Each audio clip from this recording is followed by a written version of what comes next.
You will not last a day because cold water and moving airstrip heat from a human body faster than it can be replaced. And Eurasia, at the peak of the last glacial maximum around 21,000 years ago, turned both into routine hazards rather than accidents. On the plains west of the Fennoscandian ice margin, where winter wind blew for dozens of kilometers with no trees, exposure time before hand numbness was often below 20 minutes, and a single wet boot could cascade toward loss of function before sunset. Here is what follows and why it matters. The narrative dissects 8 stressors that decide whether a human crosses the 15-minute, 2-hour, or 48-hour thresholds that separate discomfort from collapse. Understanding the mechanics turns vague images of snow into checklists of heat balance, water handling, shelter design, fuel budgets, travel radii, social rules, and smoke control. It lets a modern listener see where contemporary gear replaces labor, and where labor then could not be replaced at all. The Eurasian frame is specific. At the European peak of the last glacial maximum, ice over Fennoscandia exceeded 2 kilometers in thickness near 20,000 years ago. Tree lines were pushed hundreds of kilometers south, and the world ocean was lower by roughly 120 meters, around 22,000 years ago.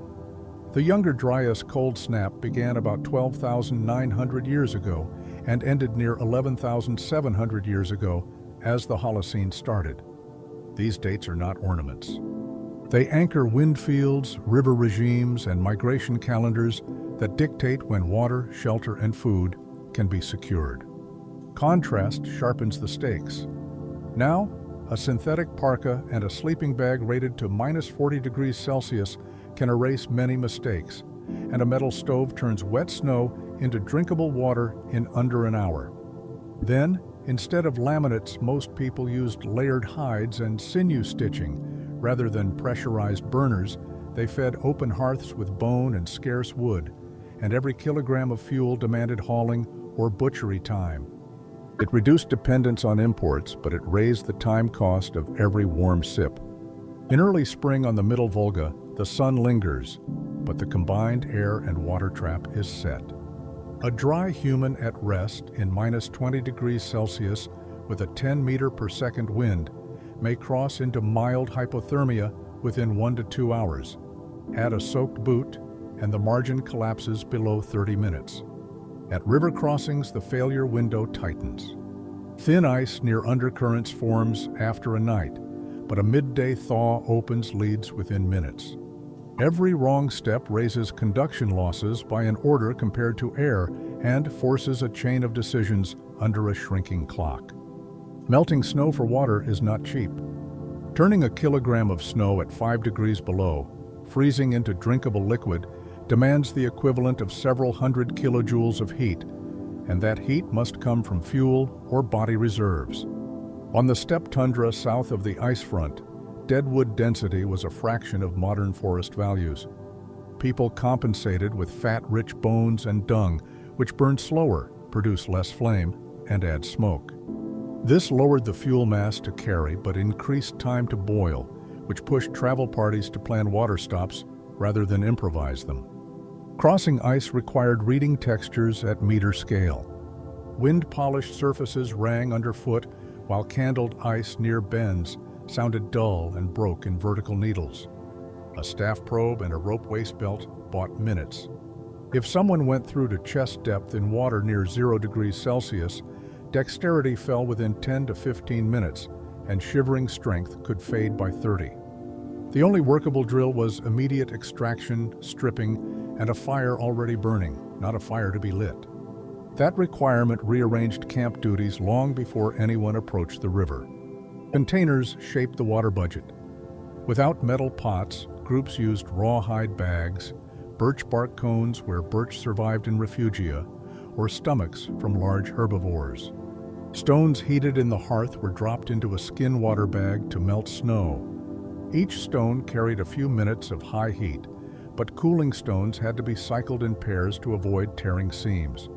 A party of 5 needed several tens of liters per day when traveling, and even half of that as warm liquid could decide whether a child stopped shivering before midnight. Case example fixes the pace. On a known travel corridor between the Oka and the Upper Don, a young hunter fell through a shore lead during a late afternoon push.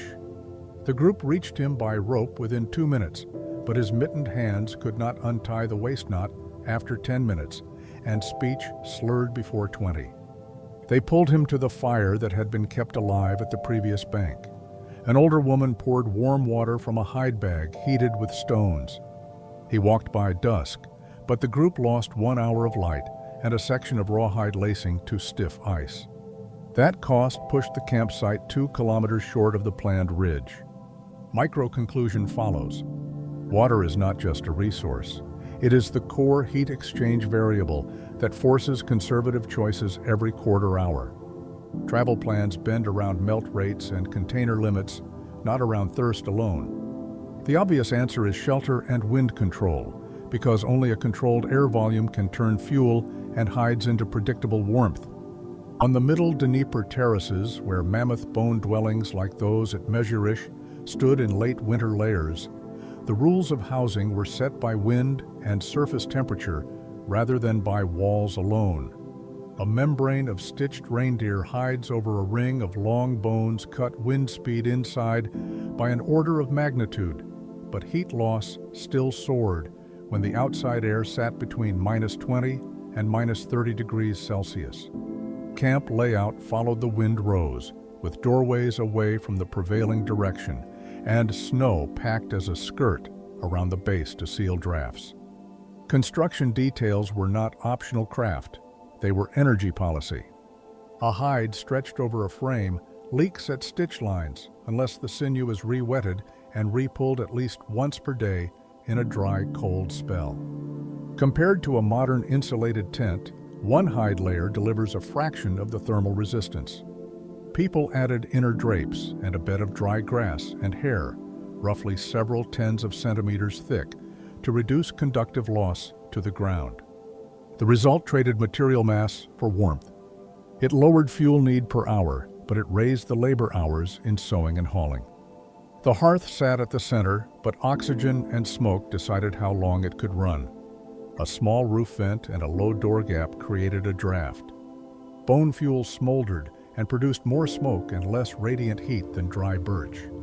To keep a sleeping space of 10 to 12 square meters above freezing through an 8-hour night at -30 degrees Celsius outside, a group might feed several tens of kilograms of bone and wood, along with fist-sized glowing stones rotated from the fire to bed edges.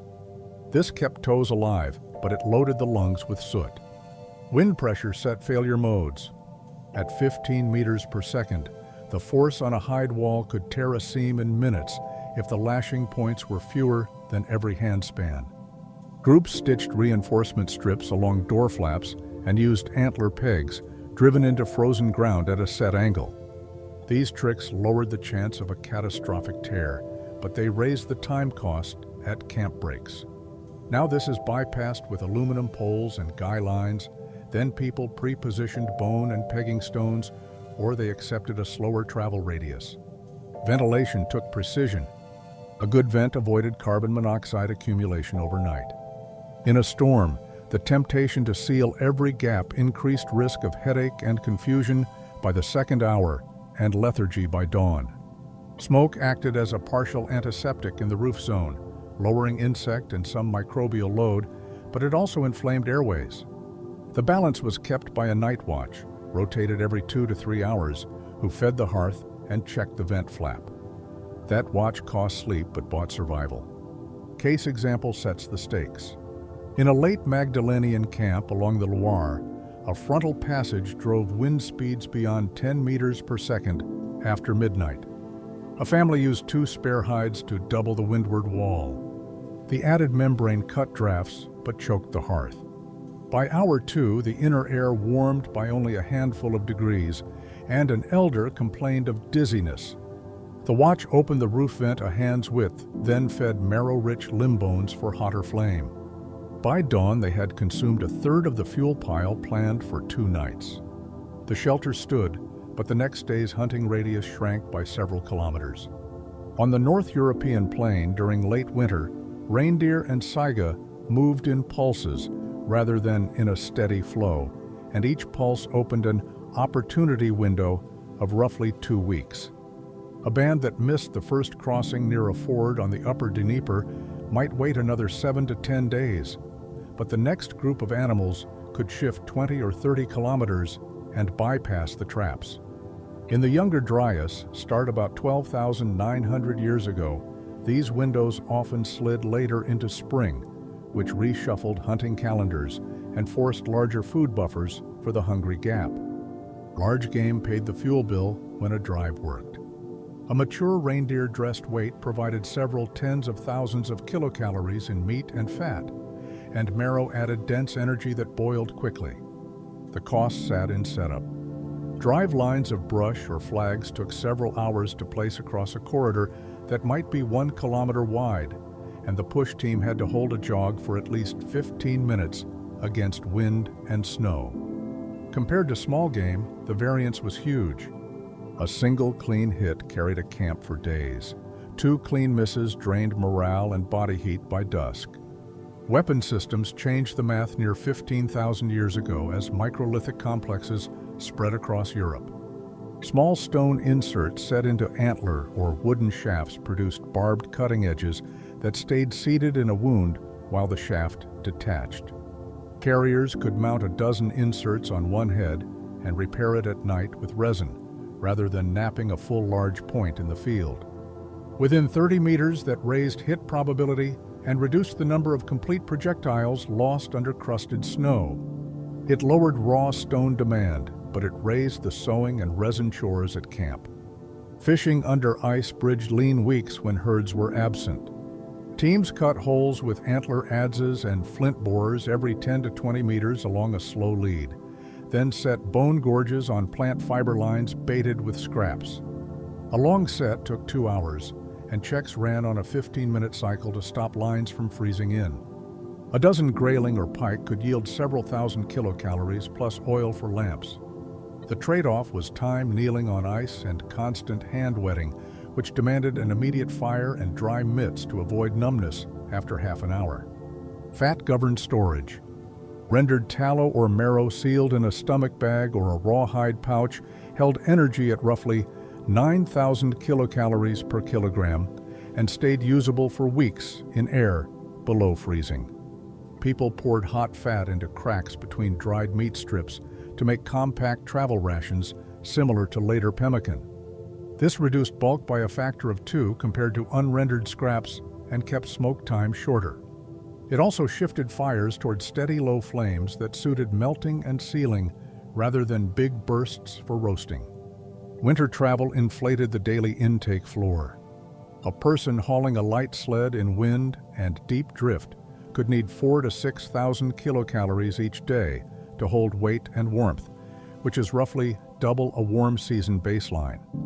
Missing that target for 2 days blunted decision speed and made stumbling more likely on crusted surfaces. The body pulled from glycogen first, then leaned on fat. Once the shake set in late afternoon, even a small cooking delay could push core temperature down by a degree Celsius and extend the night shiver window. The cost of failure was cumulative. Thrown spear lost in a snowdrift represented hours of napping and hafting, and a missed drive cost the bundles of brush that marked the corridor. Boiling snow without a catch burned through bone fuel that was needed for the night. On the 3rd straight day of deficit, people often switched from big game tactics to small fixed snares for hare and ptarmigan, accepting lower return for higher certainty.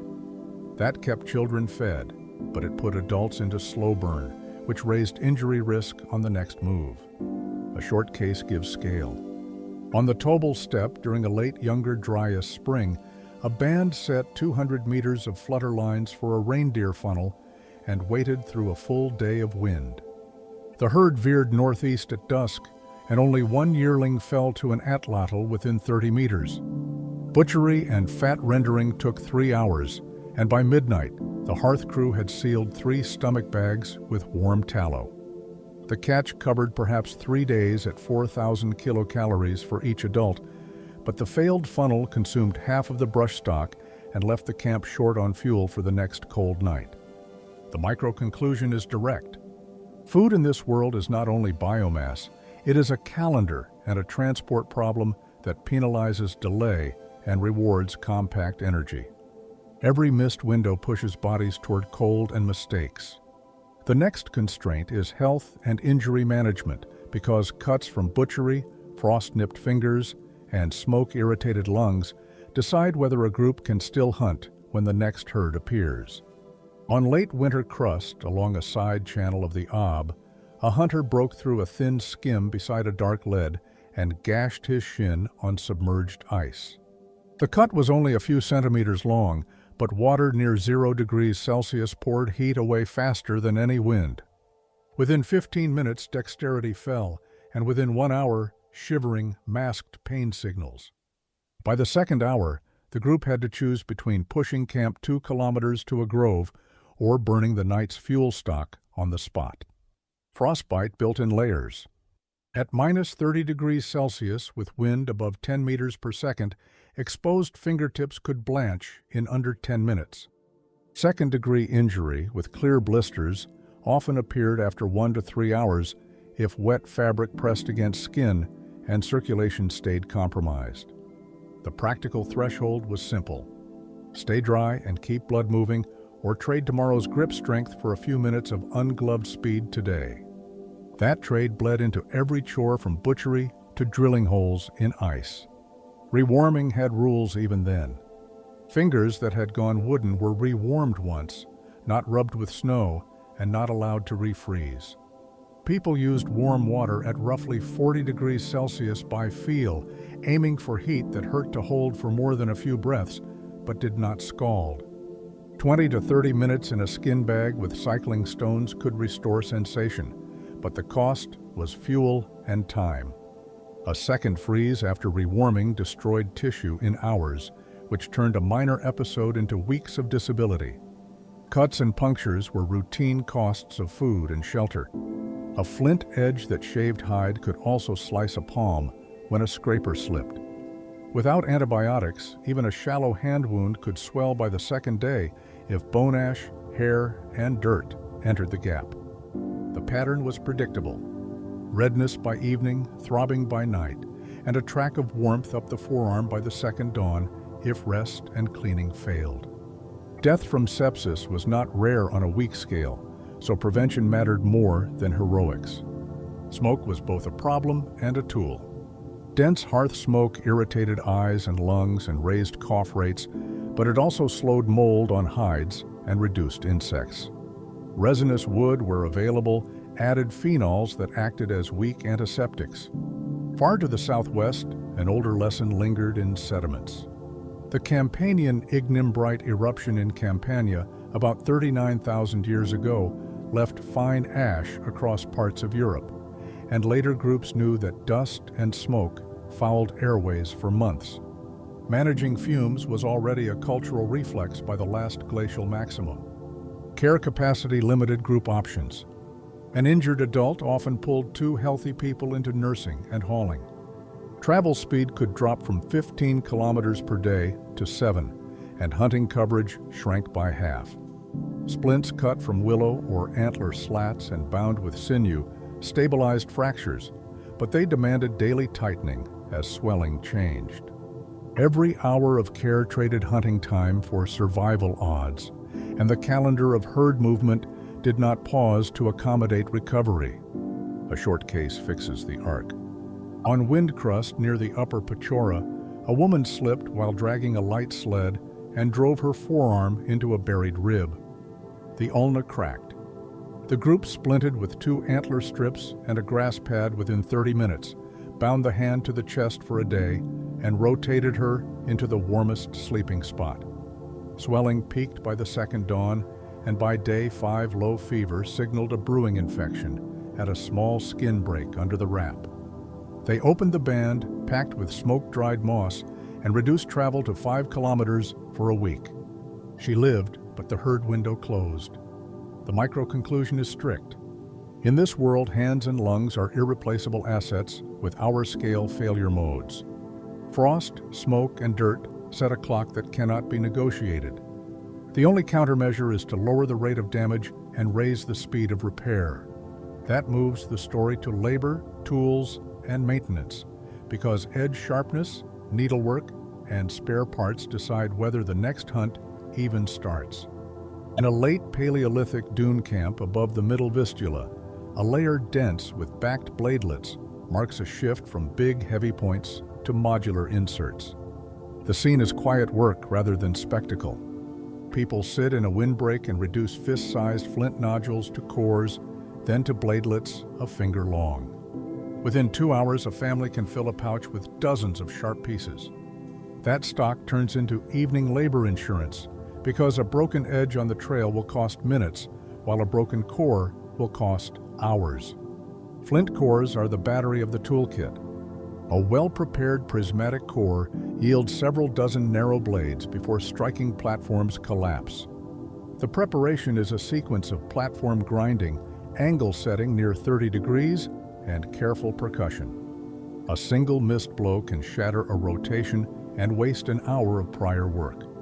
Compared to napping a whole point from scratch, seating 5 microlith inserts into a wooden or antler groove with resin takes far less stone and less time, which lowers raw material stress on camps that move every few days. Scrapers turn hides into insulation. A fresh edge at roughly 30 to 40 degrees slices hair and grates flesh with steady strokes. After an hour on a reindeer skin, the angle rounds past 50 degrees and force per stroke roughly doubles. That extra effort heats hands for a few minutes, but steals energy over the evening and raises blister risk. The fix is routine resharpening. 2 minutes at the hearth with a small abrator restores bite and saves 20 minutes of wasted strokes before midnight, which keeps hands ready for the morning move. Harpoons show how design saves food. A barbed antler head with a detachable foreshaft and a plant fiber line penetrates and then toggles sideways in fish or seal. On a slow lead 10 meters across, a hunter with a 10-meter line recovers more gear and more meat than one with a rigid spear. Heads 20 centimeters long can carry 2 or 3 stone insets that add cutting, which shortens fights and lowers plunge and soak time. It reduces retrieval losses, but it demands spare insets and resin that must be warmed before dawn. The needle with an eye changes climate math. In Siberia, eyed bone needles spread by about 40,000 years ago and allowed 2 to 3 stitches per centimeter with twisted sinew. A stitched seam leaks far less air than a laced seam and holds better under wind gusts. Repairing a glove seam takes perhaps 40 minutes by firelight and prevents hours of heat loss the next day. The trade shifts labor into the evening, but it moves the failure threshold away from the coldest midday wind, which is when fingers otherwise begin to numb. Adhesives and points bind the system. Birch tar or resin glue softens near the hearth in several minutes, seats inserts, and then stiffens in the cold. A simple cutting head might be retouched in 20 minutes. A full hunting point could take an hour, including hafting and lashings. Below -10 degrees Celsius, resin can turn brittle, so makers warm both shaft and head under a cloak before assembly.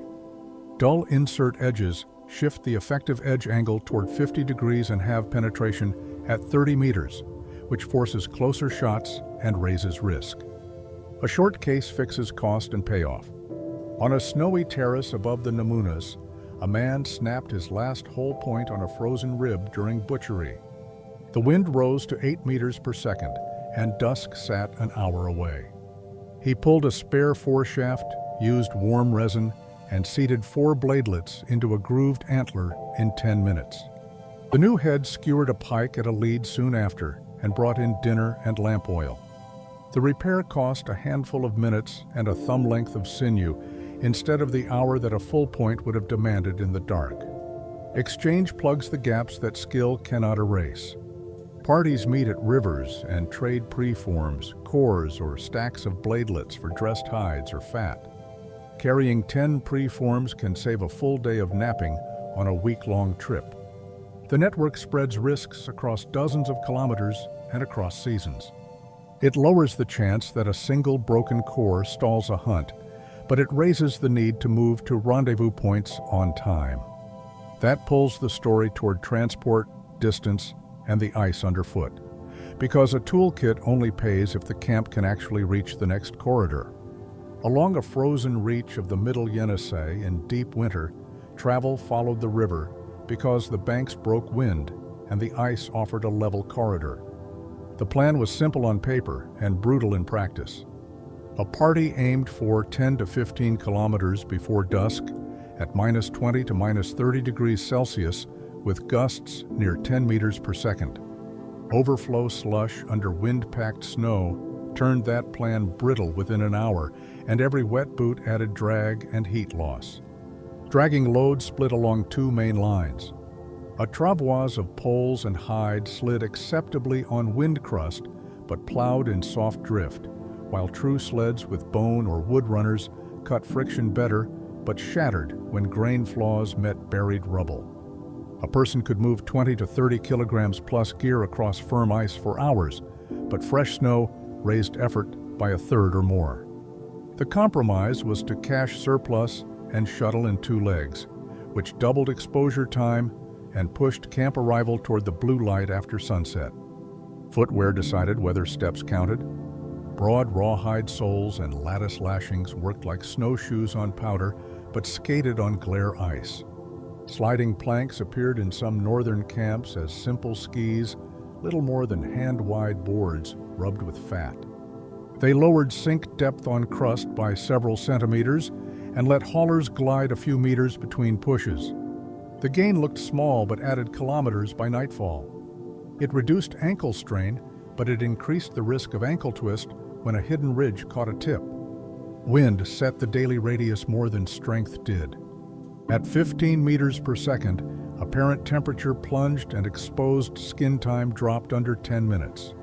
Parties adjusted by traveling in short bursts between bends, using banks to break gusts. A strong day without headwind might yield 20 kilometers on river ice. The same crew in crosswind and drift might barely reach 8. Now people lean on forecasts and satellite maps. Then they sent a scout ahead for an hour and took the penalty if the surface turned against them. Ice itself was a moving target. Clear river ice 10 centimeters thick carried a single person if spread load and speed were controlled.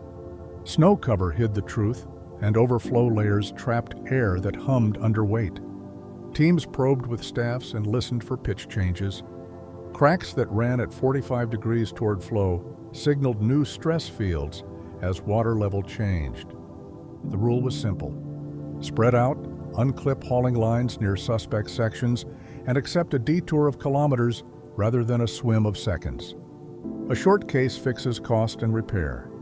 On the lower Tom in late afternoon, a sled runner split along the grain after clipping a buried rib bone. Temperature sat near minus 25 degrees Celsius. Light was fading, and wind picked up. The crew drilled 2 holes with a flint awl, laced on a mammoth rib splint with sinew, and rubbed fat to reduce drag. The field fix took 30 minutes and saved the load, but the camp fell 3 kilometers short of the planned Willow Grove. That gap meant less shelter from wind and a larger fuel burn at night. Macro routes mattered across centuries. When an open overland corridor emerged across Beringia around 19,000 years ago, wind-swept ground and braided rivers created winter highways between Eurasia and the far northeast. Daily numbers still looked small, rarely beyond a few tens of kilometers, but cumulative movement over months shifted exchange networks and game calendars. The corridor did not erase storms or overflow. It multiplied choices and punished parties that misread the surface for even a single day. At a late Magdalenian riverside camp like Gunnersdorf on the Middle Rhine, a communal hearth roughly 2 meters across anchored work zones for at least a dozen people. Spatial patches of bladelets, scrapers, and broken bones show that tasks clustered by area rather than by chance. Around the fire, rules fixed who cooked, who carved, and who stood watch in 2-hour turns through the night. The system reduced chaos, but it created obligations that cost sleep and raised the price of any missed chore by dawn. Access to food followed counted portions rather than impulse. A band of 10 adults and 3 children might divide a reindeer into cuts, marrow, and fat pots, reserving perhaps 500 grams of cooked meat per adult for the night, and a similar mass dried for travel. The norm was to feed children and the injured first, then assign hunting leftovers to toolmakers who worked by firelight. This lowered short-term grumbling, but it transferred calories from strong hunters to steady crafters, and tomorrow's success rode on those edges and seams. Taboos acted as population insurance. Many groups avoided hunting pregnant cows during the late winter and early spring rut, because removing a few percent from breeding females each year cut herd growth over a decade. In younger Dryas years, beginning about 12,900 years ago, timing slid and pushed drives into later weeks. Enforcers were not formal, but elders could freeze someone out of the next hunt for a breach. That social cost hurt more than a cut finger. It lowered short-term yield, but it raised the chance of meat next spring. Conflict rules mattered because anger burned calories and broke teams. If 2 hunters fought over a marrow pot and a blow opened a lip, the night might end with an apology ritual and a redistribution of hides. Without a ritual, the fracture widened. A 2-person walkout could cut the next day's hunting coverage by a third and drop the group's safe travel speed from 15 kilometers to 9. The arithmetic punished pride. On an open plain with wind at 10 meters per second, small teams lost shelter quickly. Division of labor left archaeological fingerprints and set expectations for gifts and returns. At Sunghir on the Kliasma, roughly 34,000 years ago, thousands of ivory beads on burials, record work counted in hundreds of hours by many hands. The lesson survived into Last Glacial Maximum camps. Sewing, bead-making, and dressing hides were not decorative margins. They bought real thermal resistance measured in full degrees Celsius inside clothing layers. A worker who received extra marrow today might have stitched 6 glove seams that saved 3 people's fingers tomorrow. Ostracism was close to a death sentence in winter. A solitary adult without a hauler lost redundancy on river ice, halved the chance of retrieving a stuck sled, and lacked a night watch to manage vents and smoke. Within 48 hours, food deficit and sleep loss bent judgment. Fall probability on crusted snow rose, and a small cut went uncleaned. Even a strong individual saw travel radius shrink from 20 kilometers to under 10. Cooperation was equivalent to surplus heat and extra eyes under gusts. A short case ties the threads. At a camp above the Moose, 2 cousins argued over who would receive the first strip of dried backstrap. The elder demanded the share for the seamstresses, who had stitched 4 mittens in one afternoon. The younger refused, and the fight spilled ash into the pot. After 20 minutes, the head woman reassigned the strip, fined the younger a night watch shift, and forbade him from the morning drive. He stewed but stayed. The camp kept its 3 hunters in the afternoon, and a doe fell before dusk. The rule cost one man's pride and saved a day. On a low-S terrace at Kostenki on the Don, a hearth rimmed with bone ash fixes the baseline choice faced each night. Wood was scarce in many step belts, so people burned what the site gave. Marrow-rich long bones, splintered and piled, and sometimes peat cut from wet hollows. The ash lenses show repeated low, smoky burns rather than tall flames. That signature marks a trade. Slow combustion stretched fuel hours, but delivered less radiant heat to cold backs and wet boots. Fuel types defined the heat budget. Dry birch or willow carried roughly 15 to 16 megajoules per kilogram, while grease-rich bone offered less energy but produced longer, steadier coals. Peat varied wildly. Fresh-cut blocks contained so much water that net heat fell until days of drying reduced mass by a third. Turning 1 liter of snow at 5 degrees below, freezing into safe water, demanded several hundred kilojoules. so every pot was a calculation. People stacked bone for coals and saved rare wood for short hot bursts to boil fast. Supply chained the camp to butchery distance. A winter shelter might consume several tens of kilograms of mixed fuel during an 8-hour night at minus 30 degrees Celsius. Dragging that mass even 5 kilometers on crust cost time and calories.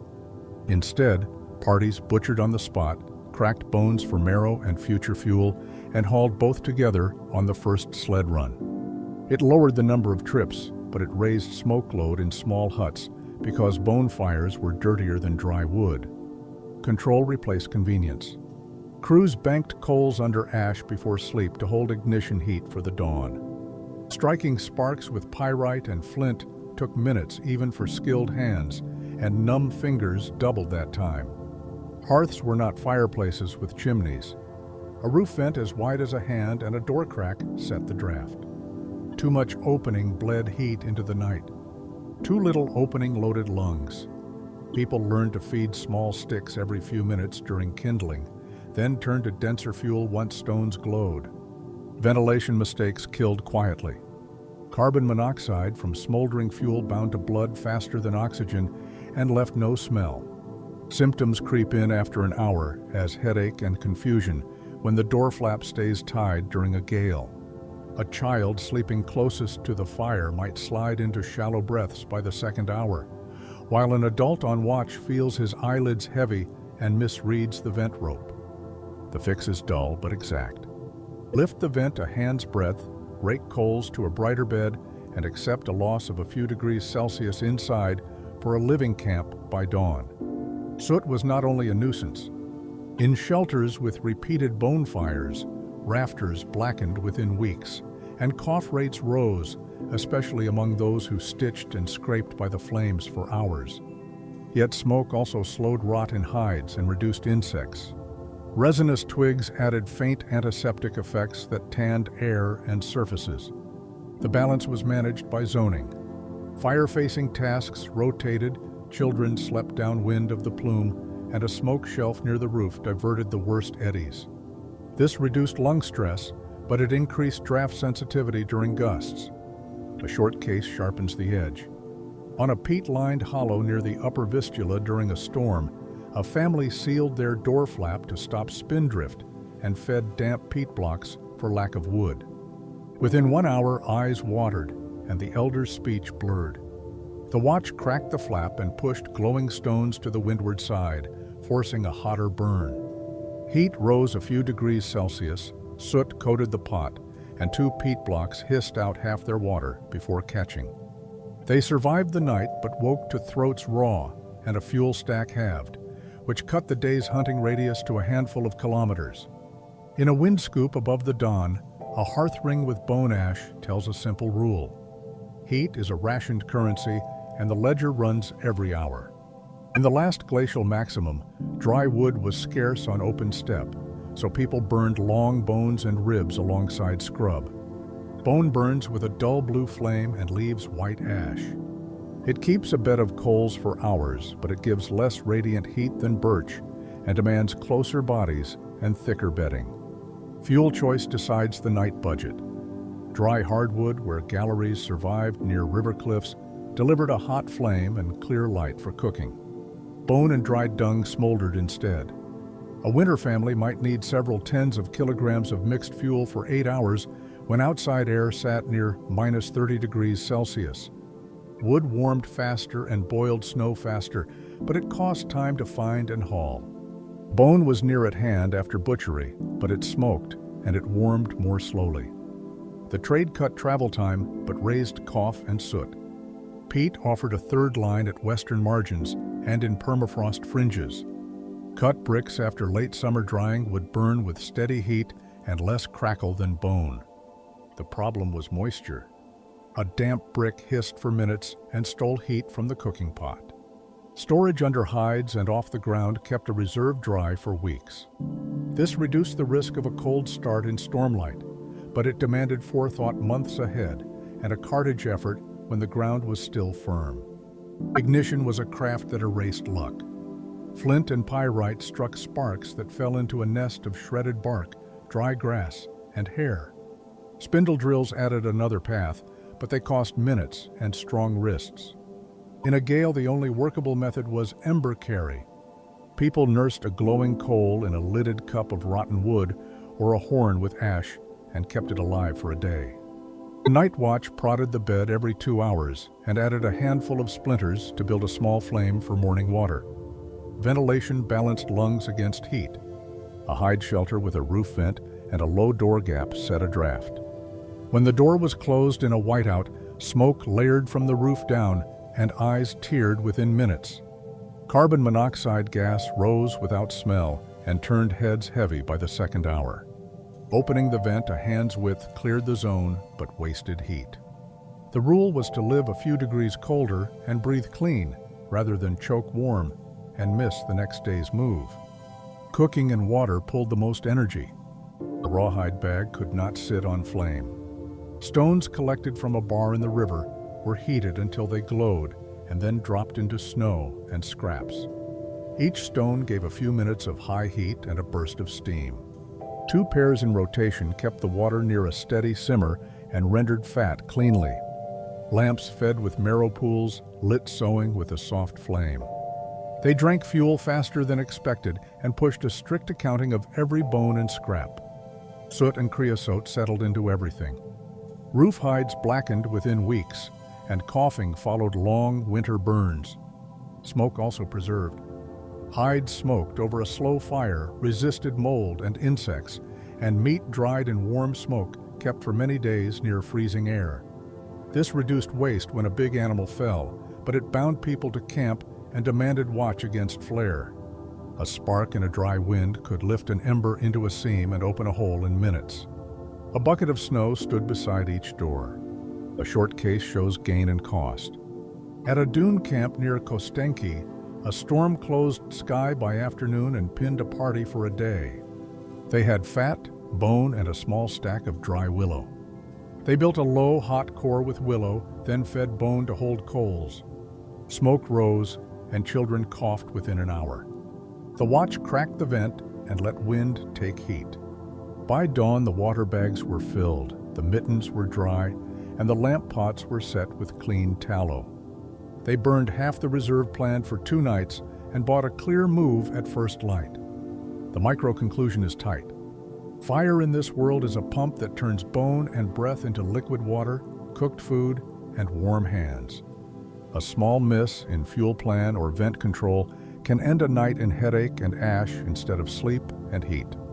The chance of a bad decision under wind and smoke is high before routines stabilize. The bridge out of this loop is a full ledger of water, shelter, food, health, tools, distance, rules, and fuel that leaves margin at each step for error and storm. Across Eurasia between roughly 26 and 11,700 years ago, survival depended on a tight ledger of heat, time, and labor. Cold water and moving air drained warmth in minutes. Shelters of bone and hide traded sewing hours and fuel for a few stable degrees. Food arrived in short migration windows and had to be rendered into compact fat. Injuries and infections multiplied when hands were numb and smoke was thick. Tools only paid if edges were sharp and repairs were fast. Distance shrank under wind and glare ice. Norms turned meat and work into predictable shares, and a hearth that balanced draft and fuel decided whether dawn began with warm water or with headache and ash. The 15-minute, 2-hour, and 48-hour thresholds ran through every scene, and the dated anchors from the peak of the Last Glacial Maximum to the start and end of the Younger Dryas framed why the margins were so small. 3 lessons travel well. First, energy accounting rules the day. Every kilogram of fuel, every stitch that seals a seam, and every stone that melts snow converts directly into body heat and distance tomorrow, which is why fat stores and eyed needles shifted outcomes even when ice lay 2 kilometers thick to the north. Second, redundancy beats speed. Spare inserts, a carried ember, and a second pair of hands move failure from minutes to hours, just as overland corridors and exchange partners turned isolated risks into manageable delays. Third, calendars are defenses. Herds, rivers, and storms follow seasonal clocks, so parties that matched travel, repair, and storage to 2-week windows and to 2-hour chores outlived those that hunted hard but planned poorly. In that arithmetic, "you will not last a day" is not an insult. It is a reminder that only layered buffers against cold, thirst, and randomness let a camp cross from one hard dawn to the next. Wind and ground define the look of the Last Glacial Maximum. South of the ice, a belt of steppe tundra ran for hundreds of kilometers with sparse shrubs and grass. Albedo stayed high, so the sun's heat slid off bright surfaces, and katabatic winds drained the chill from the ice face into open plains. Dust from lowest fields settled out in thin films after each blow. The film coated hides and tools, irritated lungs, and hid weak ice near river edges, so every morning began with brushing gear before work. Rivers braided in broad, shallow sheets, then locked under ice for months. Freeze began in late autumn with a skim, thickened centimeter by centimeter, and left a flood line of anchor ice along bars by midwinter. The schedule mattered. A span near 10 centimeters carried a person if weight was spread, but a sled needed more. During spring breakup, flows pushed hard against banks and raised water within hours. Camps had to climb a few meters to safety or lose caches to a surge that no one could outpull. Forests withdrew to refugia in Iberia, Italy, and the Balkans, and tree lines sat far south compared to now. Birch and pine returned north only after the Younger Dryas ended near 11,700 years ago.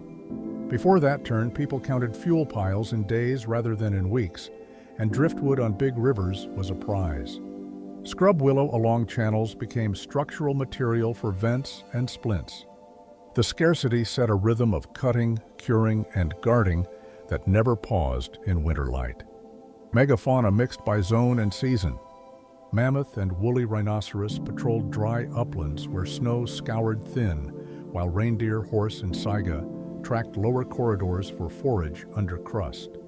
Balance shifted in Younger Dryas cold as steppe herbs rebounded, then shifted again with Holocene birch and grass. A camp might hear mammoth bones creak in frost one winter and never see them again the next decade. Meat calendars had to change with plants that no one ate directly, but everyone followed through hoof prints. Children entered the labor chain early with low-risk tasks that saved adult hands. They watched embers, twisted sinew cords, and fetched snow for water.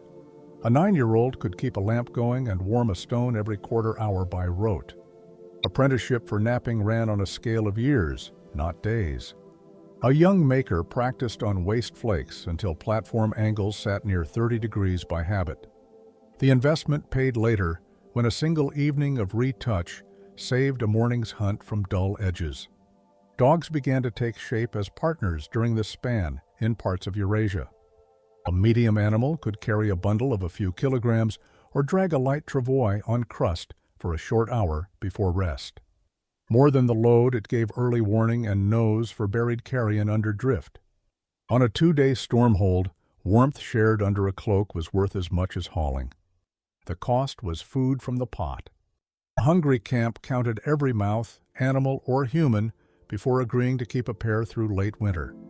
Signals stitched distance into coordination. Bone whistles carried across 100 or 200 paces in wind lee, and a line of runners could pass a call from the river bend to the camp in a handful of minutes. Smoke cues worked only under low wind and clear air. Flags on brush lines drove animals, but they also marked a rendezvous. A band could set a meeting for the third dusk after the next clear day and know that partners would arrive with cores to trade and 2 bellies ready to carry loads. Stone traveled far for its sharpness. Some flint came from river gravels underfoot, but the best nodules might be carried for dozens or even hundreds of kilometers over seasons. A core as long as a fist loaded with platforms was a savings account. When camps split after a hunt, 1 pouch of bladelets could be the difference between a repaired point tonight or a risky approach tomorrow. The geography of sources mapped onto the roots of stories and spouses because exchange and kinship rode the same paths. Clothing was a system rather than a garment. Underlayers of fine hide sat hair side in for a soft face, while outer shells turned hair side out to shed wind. Leg wraps crossed in spirals to spread pressure and avoid numb spots. Each adult carried several kilograms of clothing when dry and several more when iced. Brain tanning turned a wet, stiff skin into a supple layer by breaking fibers and driving oils through tissue. The work took hours and smoke, but the result trapped air that a plain rawhide could not. Navigation used sky, ground, and memory. At high latitudes, the low winter sun skimmed the southern horizon and gave a slow-moving azimuth for direction over hours. At night, familiar asterisms rose over ridges in a pattern learned by season. On snowfields without features, people read wind ripples and the fine drift tails behind grass clumps. A wrong line of a few degrees across 10 kilometers put a party on thin ice or a bare ridge by dusk. The correction cost heat and an extra pot of water. Summer was not mercy, it was a different tax. Insects bloomed in swarms along thawed wetlands, and bites inflamed skin and distracted hands. Wet hides rotted in days without smoke. Water flowed high with silt that dulled teeth and pots. Yet fish runs grew thick, and birds nested in scores. Camps shifted tactics to nets, traps, and drying racks. Work hours stretched, with splits for midday sleep and long evening labor under light that barely faded. The ledger traded cold strain for a rash of small irritations. Spring and autumn were hinge seasons that broke plans. The first thaw created a crust that bore every third step and dropped the other two. Boots soaked and refroze by sunset. Rivers ran under ice with hidden current, and the margin between solid cover and a floating slab narrowed to a few paces. In autumn, the first skim tempted crossings that held one person and spilled the second. Only strict rules and a rope saved a team from a chain of cold swims and a night lost to rewarming. Art stood inside the ledger as time converted into social capital. Antler battens with perforations, carved reindeer, and plaque engravings from Magdalenian layers condensed dozens of hours into small, portable tokens. The objects were not pure surplus. They taught edge control and hand rhythm to young workers and cataloged animals and seasons in a way that outlived a single trip. When storms pinned people for 2 days, beads and carvings paid back frustration with meaning and with practice that improved seam and point. Population was thin and paths were long. Effective numbers in a region were measured in the low thousands or fewer, spread across hundreds of kilometers. A single bad winter after a poor migration could push bands to merge or dissolve. After the ice retreated and forests advanced in the early Holocene, groups expanded along new corridors, following rivers that no longer froze solid each year. The experience of narrow margins lingered in habits of caching, sharing, and rendezvous that did not vanish with birch leaves. Catching extended reach beyond the body. People froze meat in pits downwind of camp, stacked stones over the cache, and marked the site with an antler that stood above drift height. Foxes and wolverines tested every seam. Success required clean cuts, smoked surfaces, and bone ash, scattered to dull scent. A well-kept cache turned a hard return march into a manageable one.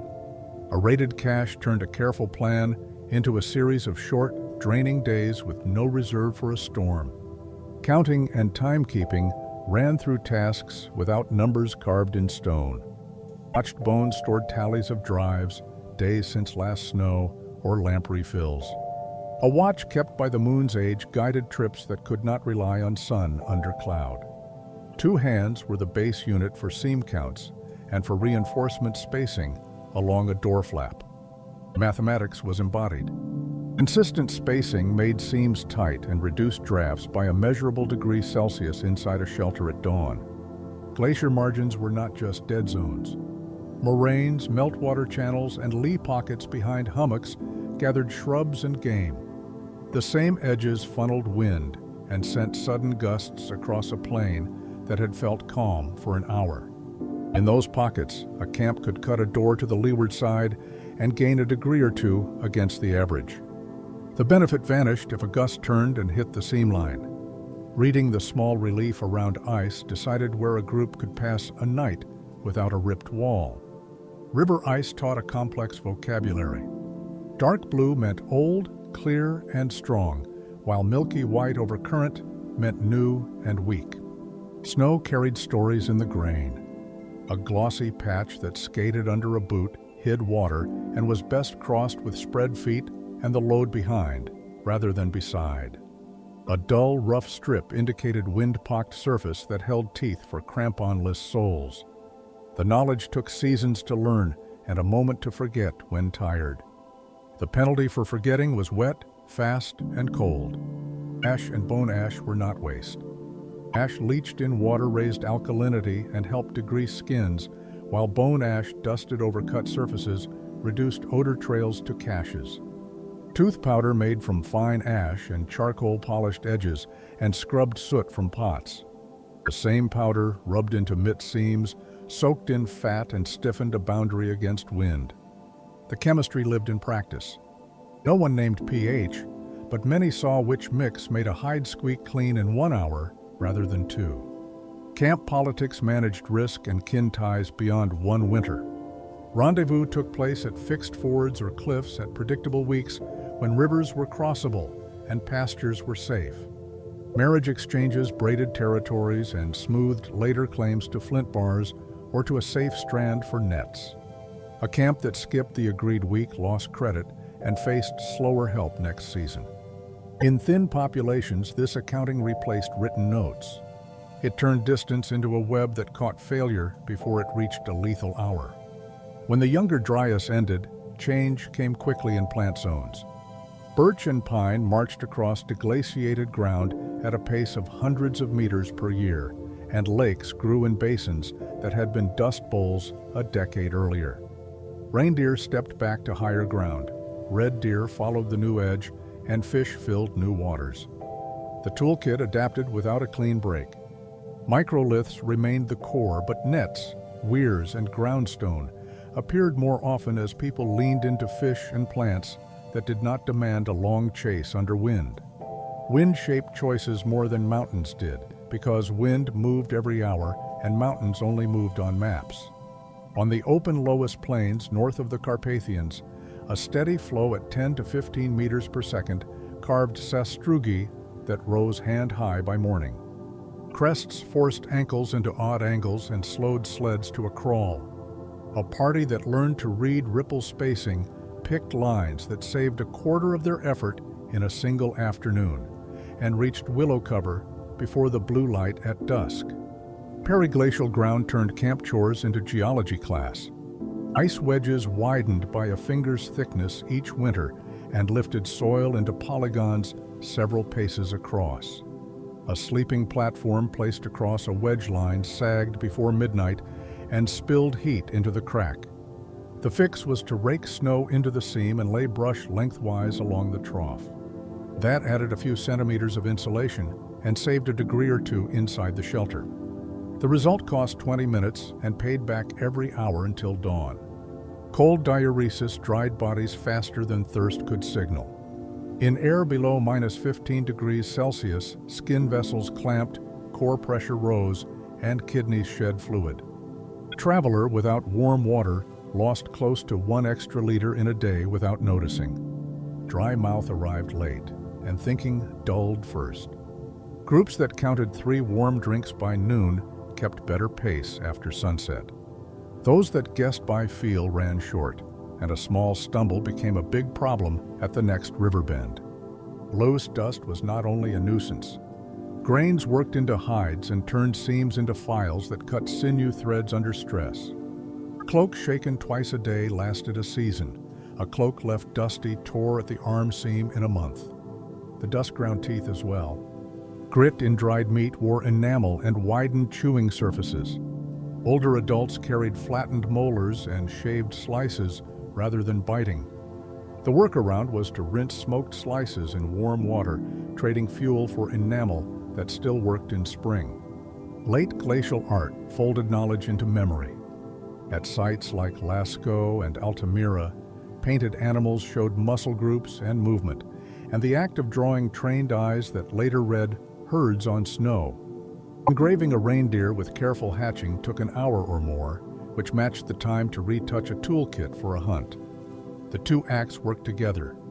A hand that could hatch a flank could also set an insert at the right angle and avoid a wasted spear at 30 paces on wind crust. Ceramic experiments from the Pavlov Hills and Dolny Vestanis appeared near the edge of this span and proved that clay could hold shape when fired. Small figures and pellets baked hard in hearth margins around about 29 to 26,000 years ago. The knowledge did not turn into pots under deep cold because water and fuel were better spent on melting snow than on drying clay. It waited for warmer months and forests, but the idea of transforming mud by heat stayed in the toolkit of mines.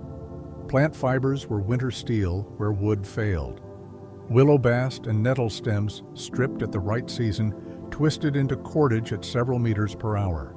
A careful worker with steady hands could produce enough line in an evening to set 24 snares or to lash 2 runners to a sled. Cord saved antler and bone from cracking and made repairs reversible. When a knot froze, a warmed awl loosened the turn without cutting, which kept the stash of fiber from bleeding away week by week. Weirs and traps turned moving water into storage. In late spring, as ice broke in sheets, people stacked stones into V-shaped guides that pushed fish into baskets. A weir set across a side channel worked for days with little tending and delivered steady protein, while hunters repaired points. Mesh size mattered. A palm breadth kept grayling and let fry pass. The balance preserved next month's catch and lowered the smell of rot around camp. It also kept bears less interested when they wandered down the bar. Late glacial northwestern Europe carried tanged points in the Ahrensburgian and Hamburgian horizons during the Younger Dryas. Slender wooden shafts tipped with small tangs and backed inserts favored quick rearming under wind. A hunter could seat a new head in minutes with warmed resin when a tip snapped on a rib.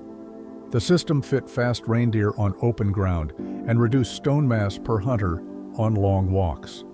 It demanded a well-organized pouch and a habit of counting inserts every evening by lamplight. Lofted clothing changed the interior climate of a cloak. A double layer with a thin air gap trapped warmth better than a single thick hide. Workers stitched spacer strips every handspan to keep layers apart when wind pressed. The result added a degree or two in steady state and stopped gusts from collapsing the loft. Now synthetic loft does this without thought. Then every spacer was a decision, a cord, and 15 minutes of sewing that freed hands from numbness the next day. Sleep management under long winter nights saved minds and eyes. People slept in 2 segments with a wake in the middle to tend embers, drink warm water, and knead sore fingers.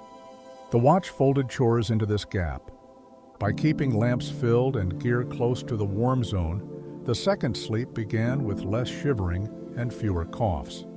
Children learned the pattern early and woke to feed a coal or carry a stone. The design reduced sudden cold starts and kept mornings calmer when ice had to be tested at first light. Predator pressure was a night and dawn problem more than a noon problem. Wolves shadowed herds and tested camp edges when wind carried scent from spilled fat. A ring of brush and bones made a low fence that tripped paws and slowed a dash. Dogs amplified the fence with ears and teeth. A single bark gave adults the 2 breaths needed to grab a brand from the hearth. Firebrand arcs marked air with sparks and heat. Most threats turned at the line and waited for a dropped scrap that never came. Sickness carried seasonal signatures. In deep winter, frostbite and smoke cough led the list. In spring, standing water and thaw rot raised skin infections and foot sores. In summer, insect bites and gut upset from warm meat climbed. The ledger followed.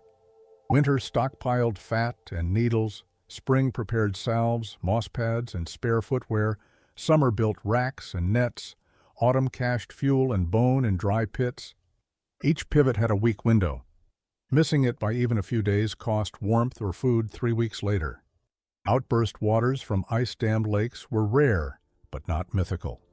When a side valley dam failed, water surged downstream in hours, lifted loose ice, and stripped bars. Camps set on low shelves learned to read silent signs at sunset. A rumble under ice, a change in smell, or a thin haze over a bend preceded a push. Moving upslope by 5 meters could be the difference between a wet hearth and a dry one at dawn. People told stories that pinned such signs to places and weeks in the year. Game bones show a mixed economy even at cold peaks. Horse and reindeer dominate many piles, but hare, fox, and birds fill in gaps. A stretch of 3 days without large meat could be bridged by scores of small bones and a thick simmer of scraps and marrow. The soup was not only calories. It hydrated safely and carried micronutrients that no one named but everyone needed. The habit of scraping every rib clean and crushing shafts for grease was not greed. It was a hedge with arithmetic behind it.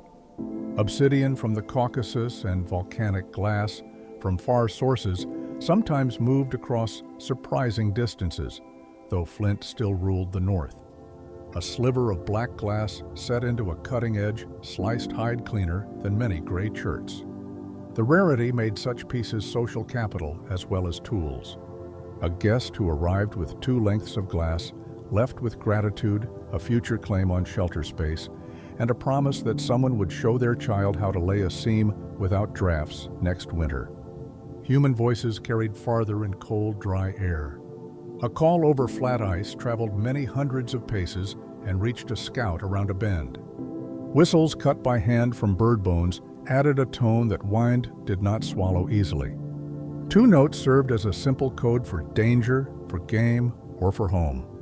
The system cost almost nothing and built a shared map in minds.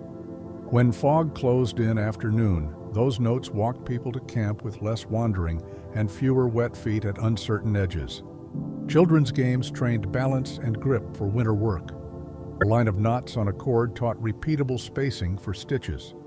A leap from crest to crest over sastrugi edges trained ankles for travel on broken crust.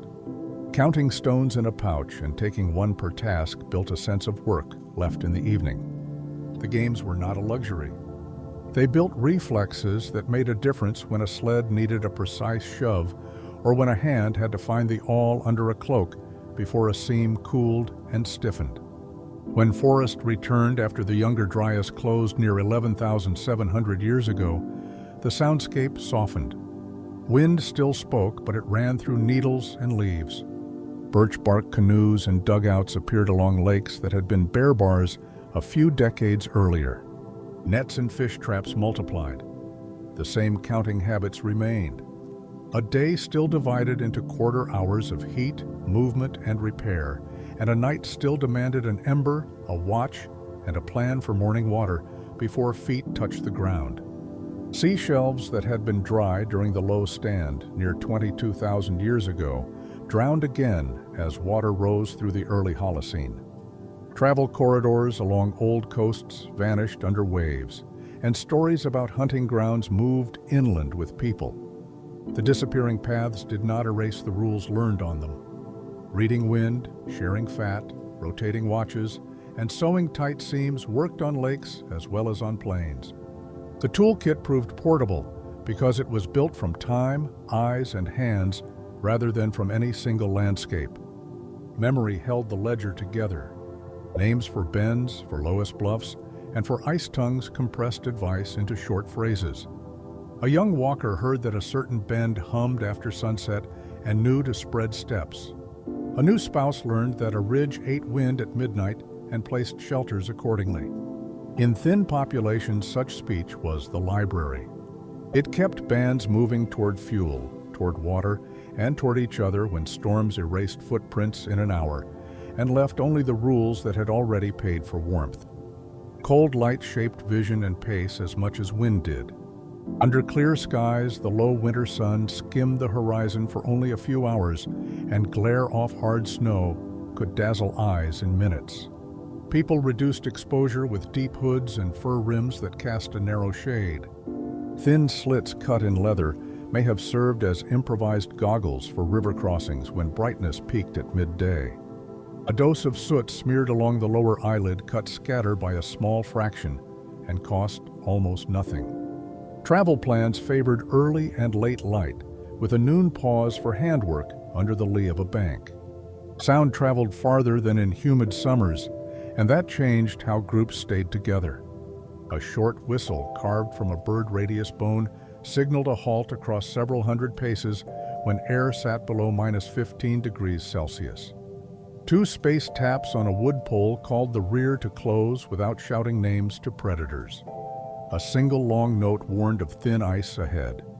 The code was simple and stable, and children learned it by age 6. It saved legs and time on days when every detour ate daylight. Bone geometry decided how homes burned.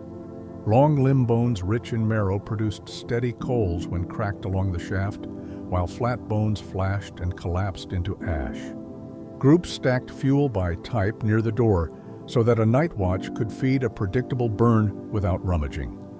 A 2-handful scoop of long bone fragments kept a simmer in a rawhide water bag for 15 minutes when stones were cycling.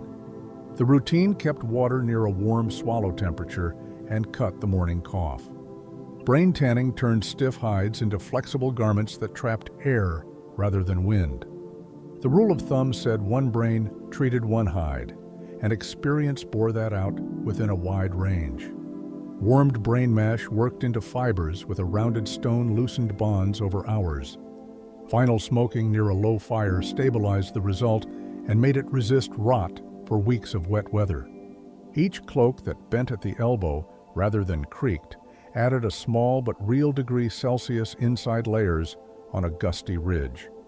Tool edges met bone and ice with different failure modes. Flint and chert held sharp angles near 30 degrees but could snap under torsion on frozen rib surfaces. Quartzite survived twisting better but bit less cleanly and tired hands sooner. A careful kit mixed both stones and paired them with an antler pressure flaker for controlled retouch. 20 minutes of evening work restored a day's worth of clean cuts on hide and meat. The arithmetic favored mixed quarries over a single perfect nodule. Sinew cords acted like living springs when dried and twisted. Backstrap fibers pounded and split by hand yielded threads that shrank as they dried and tightened seams without metal buckles. A glove seam stitched at 2 to 3 stitches per centimeter sealed against wind better than a laced thong. In cold that saved one finger from numbness for each hour outside. The cost was a steady flow of small chores at dusk that few could skip without paying by noon. Snow structure determined whether feet stayed on top or punched through. After a clear night, surface grains sintered and formed a thin crust that held a child and then failed under an adult after the third step. Lattice lashings over broad soles spread force and kept adults higher.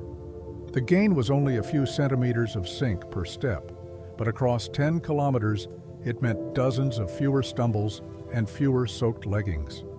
In wind-carved hollows, even the best lattice skated and travel cut to the bank. Food handling kept camps quiet and predators distant. Offal and low-value scraps went to distant dumps downwind at least a few hundred paces from the door. Bone grease rendering ran at a slow simmer rather than a rolling boil to keep smell low and fat clear. Lamp bowls filled with clean tallow burned with less sputter and smoke, saving eyes and lungs. A tidy hearth and a cleaned snow apron around the door told wolves nothing worth investigating. That signal mattered on nights when the moon lit every track. Calendar cues came from ice and birds as much as from stars. The first thin skin forming over back eddies on a river usually arrived within a week of leaf drop far to the south. The call of returning geese carried across kilometers of flat ground and tied to the last fat from autumn hunts. People timed net repairs and snare cord making to these shifts. Missing the cue cost food and turned a calm week into a hard one. The memory of misses traveled in stories and set priorities the next season. Caches wrote insurance into ground. Meat pressed into pits lined with bark, and snow stayed safe if lids were tight and seams were masked with bone ash. A line of pebbles placed at arm's length to the north of a cache gave a tactile marker under drift when visibility fell to only a few paces. Parties checked caches at 2-week intervals when paths allowed. A lost cache forced a switch to small game traps and lowered spare energy for long pushes. The ledger stayed balanced only when stone and fat waited under snow. Water management saved hours in late winter thaws. Meltwater under snow ran in tiny rills that could be channeled into bark cones for cooking. A shallow trench dug with a wood shovel guided clean melt to a skin bag within a quarter-hour afternoon on a south-facing bar. The method burned less fuel than melting snow by stones alone and warmed hands near bright light rather than near smoke. It cost a little more watchfulness, and a child could tend the channel while adults repaired seams. Children's tasks scaled with height and hand size. A 7-year-old could thread a bone needle through a seam for 40 minutes and free an adult to retouch points. An 11-year-old could watch the vent and add a handful of bone to a hearthbed on the half-hour in stormlight. These jobs filled hours when cold kept small bodies near the door. The contribution fed the group as surely as a clean strike at 30 paces.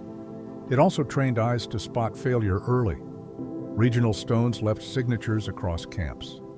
Baltic flints moved south on rivers in long, narrow blades, while chalk plateau nodules broke into thicker sections with shorter platforms.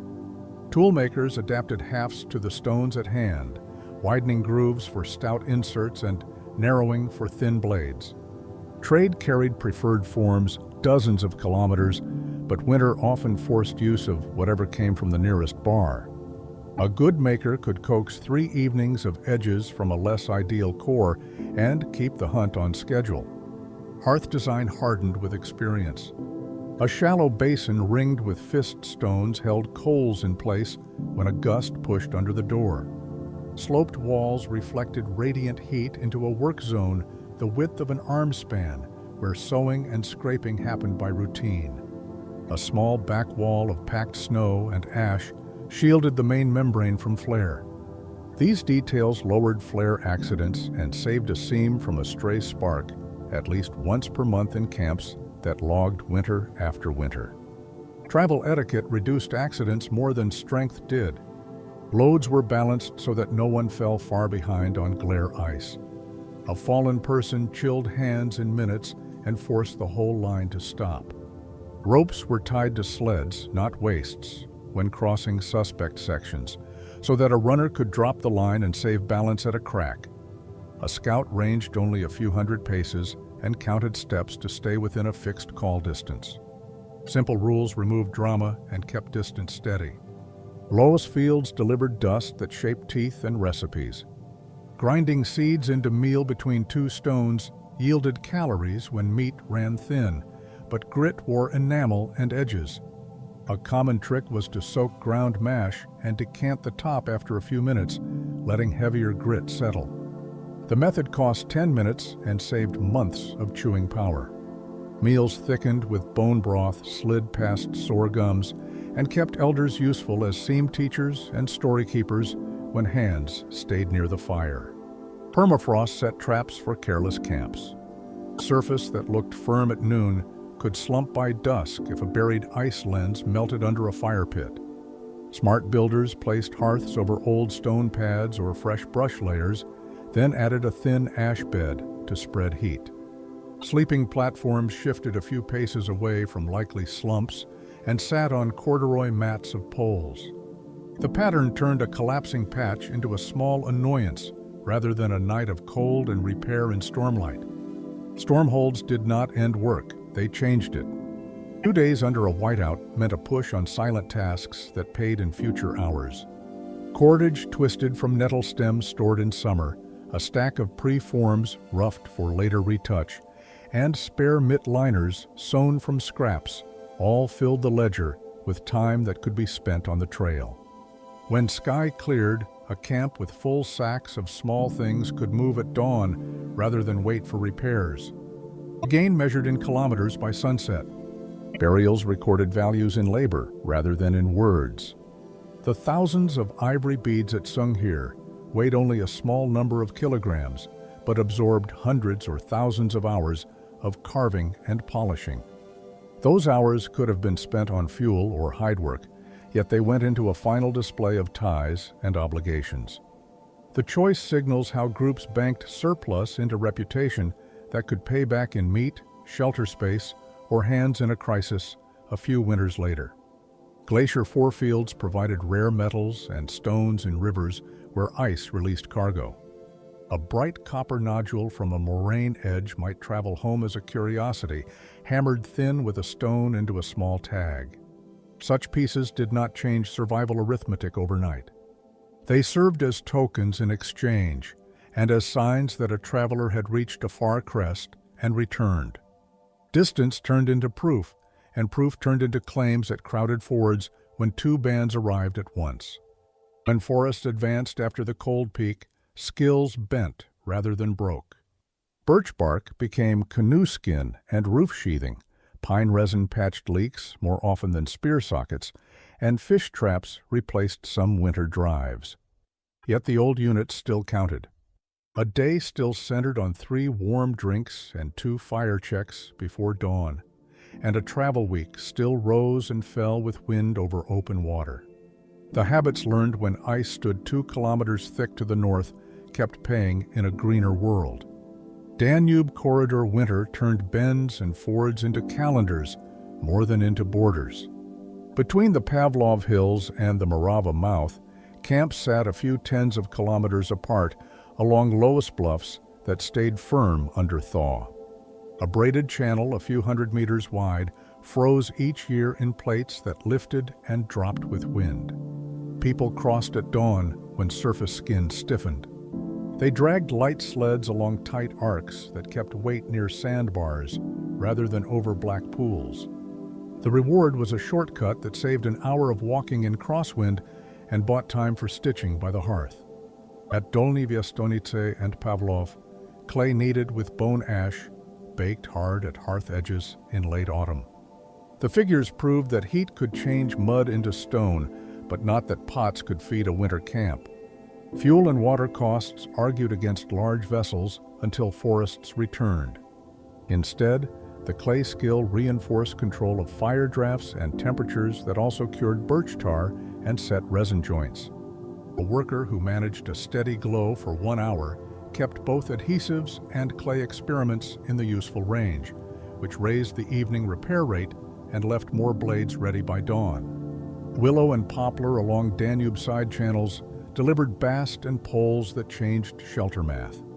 A span of several paces between bone posts could carry a double hide if spacer strips held loft. In storms, poles bent and survived where rigid ribs split.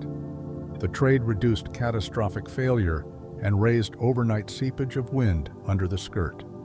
A watch stuffed snow at the base each hour after midnight and kept bed zones above freezing. The small losses in heat were cheaper than a torn wall that would cost a day to restitch and a full fuel cache to dry. Herd drives worked on lateral terraces in late winter when reindeer followed narrow crust lanes. Brush fences extended for a few hundred meters across a gentle spur and funneled animals toward a choke where 2 or 3 atlatl teams waited. In gusts near 10 meters per second, flag lines snapped loud and made the herd shy. The best hours sat just after a lull, with sun low and glare mild. A single clean throw at 30 paces met the day's target, and marrow fat turned into lamplight that evening. A mist tumbled adults into a short chase and burned the last hour of light. A short scene holds the balance. On a ridge above the march, a sled runner bit a buried stone and twisted, and the load slewed toward a dark runnel. The hauler dropped the line rather than fight friction, stamped a platform, and slid the runner back square. 2 breaths later, the ice hummed, and a crack traced a chevron. They spread steps, gave the bend a wide berth, and lost 20 minutes. The delay cost a dusk fish set, but it saved a swim and a night of rewarming. The next day began with spare strength rather than with coughs and stiff fingers. Along the Dnieper terraces, a different ledger ran on mammoth bone and open wind. At Misjudge, ring foundations of long bones pinned hides against gusts that rolled up from the floodplain. The houses faced away from prevailing wind and used snow skirts for seals. A hearth in the center burned bone and scant willow. Vent control mattered more than ornament. Smoke pooled knee-high if the roof gap shrank, and eyes stung within minutes. The night watch eased the flap and took a few degrees of chill in exchange for clear heads at dawn. Drive lines here were longer and flatter. Saiga and horse swung across kilometers of open ground. Flutter lines made from bast and scraps flared at a touch of breeze and turned bodies along a planned curve.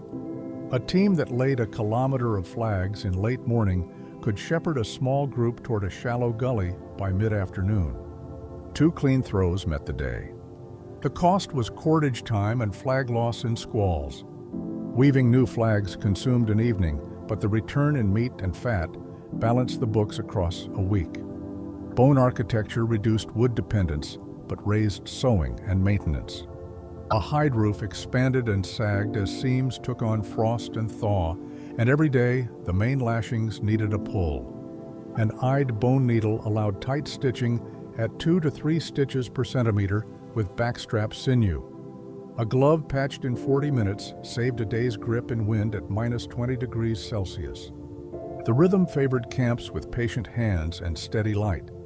Those without lamps and needlework bled heat through leaks and paid with extra fuel and cough. Fish and ice made a compact surplus in early spring. Broad eddies under terrace cliffs held pike and burbot. Holes chopped in the morning were bridged by thin ice by evening and could be reopened in minutes. Gorges carved from bone toggled in gullets and held fish that fed the old and the young when drives failed. The smokehouse ran as a sheltered rack near the door with a slow bone fire beneath. A day of work produced strips that stacked into skin bags with a pour of warm tallow.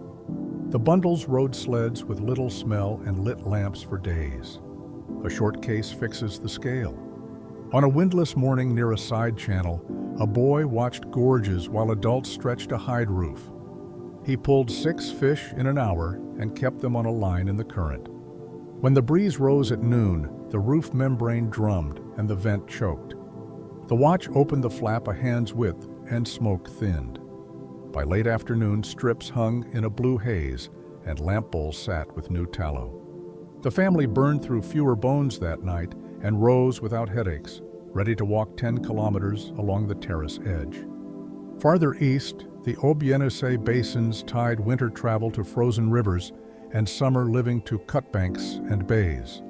River ice bore travelers for months, but overflow slush under snow turned sections treacherous after high winds. Sound shifted underfoot as a warning. A clear high ring meant solid plate. A dull hollow note hinted at water under crust. The rule stayed simple. Spread the line, loosen sled ropes, and test with a staff.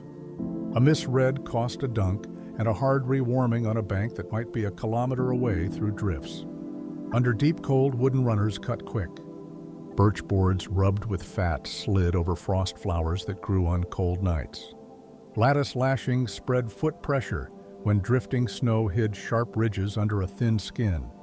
Early ski planks appeared as hand-wide boards with upturned tips that rode several centimeters higher than boots alone. Gains were modest by the step and large by the day. A sled that glided for a few paces between shoves crossed an extra 5 kilometers before dusk and reached willow cover before the blue hour. Fish under ice and fat in skins carried camps through weeks when herds left the basin. Holes chopped in a line along a slow reach took 2 hours to set.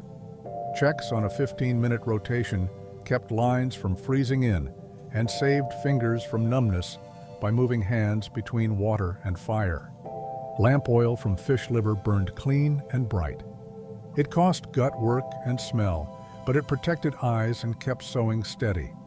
A camp that invested in fish runs in a single calm week bought light and calories that paid out for 10 days. Bone needles with eyes had crossed this region long before the last glacial maximum and reshaped clothing. A seam that did not leak added degrees between skin and wind.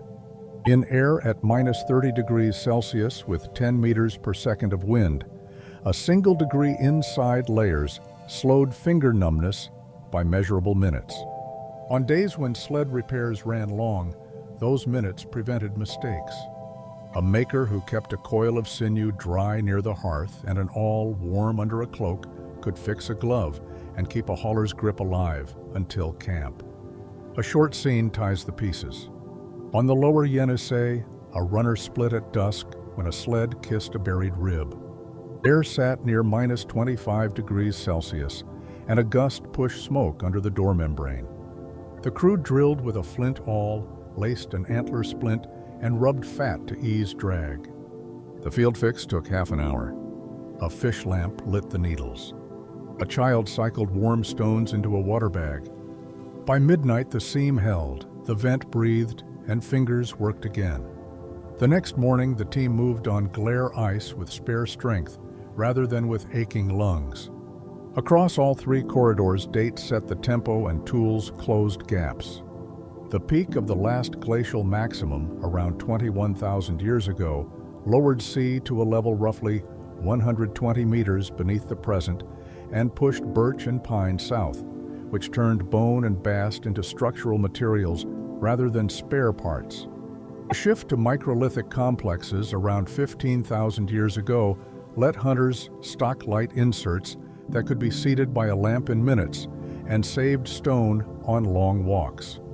When the Younger Dryas began near 12,900 years ago, calendars slipped by weeks, fish lanes carried more weight, and rendezvous rules hardened. When it ended around 11,700 years ago, wood and water widened choices, but the winter ledger of quarter hours and 2-hour thresholds stayed in minds. The distances look small on a modern map and heavy under wind at ground level. A 10-kilometer march along a Danube bend in gusts, a 15-kilometer push on Dnieper crust with a sled, a 12-kilometer glide on a Yenisei reach at dawn, each consumed a day of planning and an evening of repair. The common thread is not any single tool or animal.